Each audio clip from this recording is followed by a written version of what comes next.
On April 15th, 2026, Darby Allin defeated, no, squashed, longtime rival MJF to win the AEW Men's World Championship for the first time in his career. What followed that moment has undoubtedly been one of the best reigns in the belt's 7-year history, with Darby racking up critically acclaimed defenses at an unprecedented rate. Despite this, it is imperative that Darby's reign ends sooner rather than later, at the hands of the man he squashed to win it, no less. What kind of back-assward sense does that make? Well, let's jump into it. Here's why Darby Allin needs to lose at Double or Nothing. Part 1. What's a Darby Allin? Darby Allin is Jackass the Wrestler. The appeal of his matches lies not within dramatic character work nor cohesive in-ring psychology, though they're not necessarily absent. No, you watch Darby Allin to see the novel ways in which he does terrible things to his body.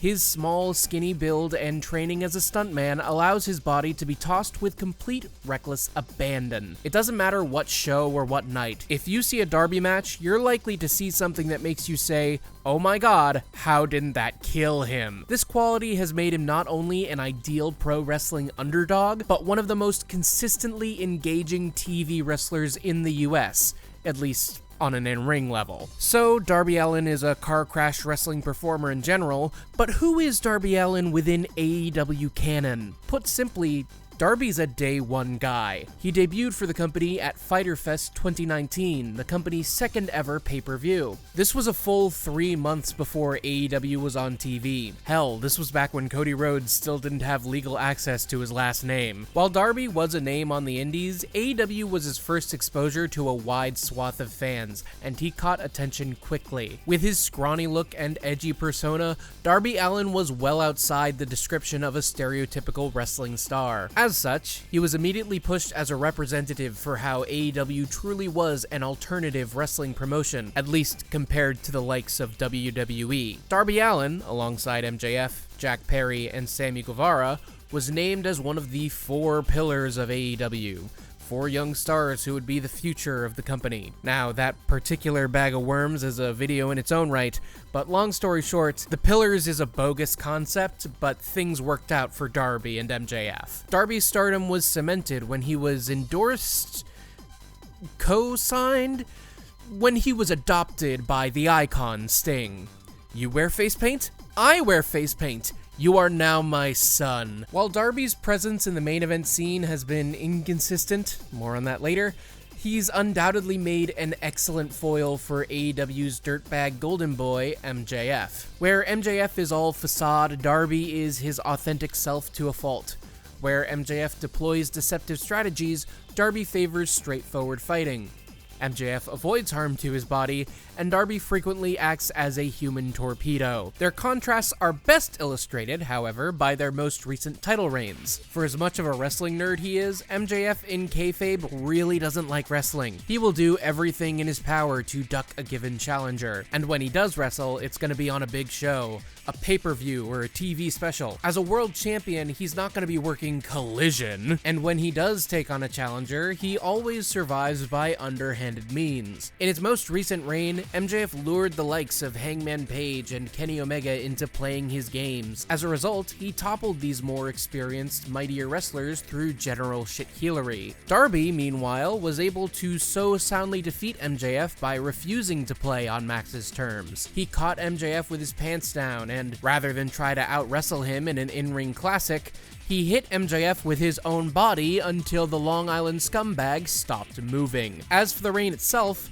Darby's been much more willing to take on challengers than MJF ever has been. In the past month or so, Darby has racked up 6 title defenses, soon to be 7 with this Wednesday's match against Speedball Mike Bailey, because, you know, it'd be very weird for Darby to drop the belt just before the pay-per-view, right? Darby has averaged 1.25 defenses per week in this reign, a frequency that is unprecedented in the belt's history. And not for nothing, these have been really good defenses. Each week, on regular TV, Darby and his challengers have gone out and laid it all on the line, with both parties trying to eradicate the other with no regard for their own physical well-being. Unfortunately for the challengers, Darby's whole thing is surviving stuff he really shouldn't, and so, like a cockroach, he has inevitably endured all comers. Funnily enough, there's a kind of symmetry to Darby and MJF's successful defenses. Both play on their opponent's pride to either outwit or outlast them. It's almost as if they have similarities that serve to highlight their contrasting dramatic qualities.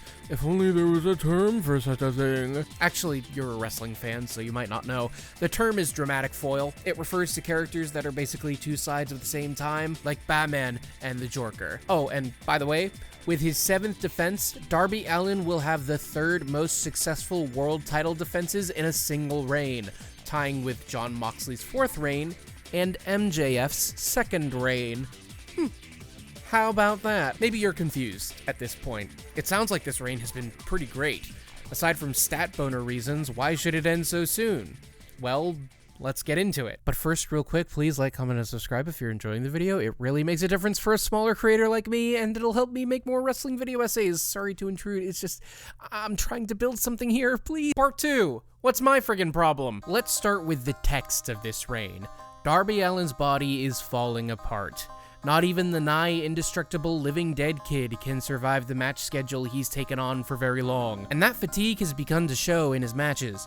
Week on week, the margin by which Darby survives these challengers becomes thinner and thinner. But that only explains why this reign should end so soon. The thing is, I don't think Darby would ever be suited for a world title reign longer than a few weeks. Hell, if it were up to me, Darby wouldn't be world champion at all. Why would I say that about a wrestler whose work I've had such praise for? The answer lies in Darby's character. See, Darby Allin is something of a stagnant character, not an ill-defined one, far from it. Darby's whole deal is clear just by looking at him. But there's a reason this video hasn't been laid out like my other AEW videos, where I recount and dissect a wrestler's character arc. What character arc could I construct for Darby Allin? Correct me if I'm wrong, but I can't point to a single instance where Darby has had to change his approach to wrestling or his personal outlook as a result of hardship or external conflict. Nor could I point to any shortcomings or internal conflicts that inform his character. He's secured his persona.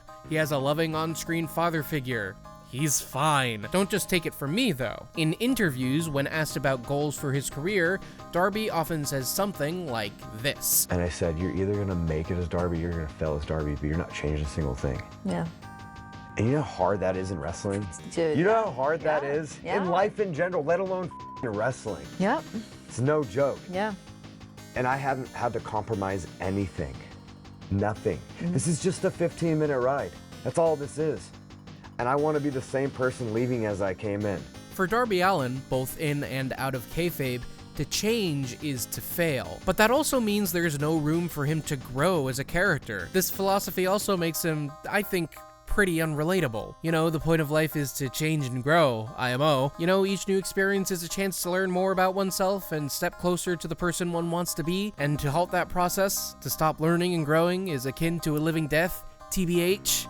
Couldn't be me. To be clear, I don't think any of this is a bad thing. As a matter of fact, wrestling needs characters like Darby Allin. Wrestling is an ensemble piece, and if everyone has internal conflicts they're overcoming, it would all be loud and confusing and samey. If everyone has a character arc, then nobody does. Wrestling needs well-defined yet stagnant characters like Darby Allin to contrast more nuanced and flexible characters like, say, MJF. The Darbys of the world provide a solid base for ever-changing characters to bounce off of, though in Darby's case, he's usually the one doing the bouncing, to be fair. Darby's rigidity makes him an excellent utility character in wrestling, but it makes for a poor world champion, at least in the long term. In AEW, the Men's World Championship is usually the main story of the promotion at any given time. As an aside, gee boy howdy, it'd sure be nice for that role to be filled by the women at some point.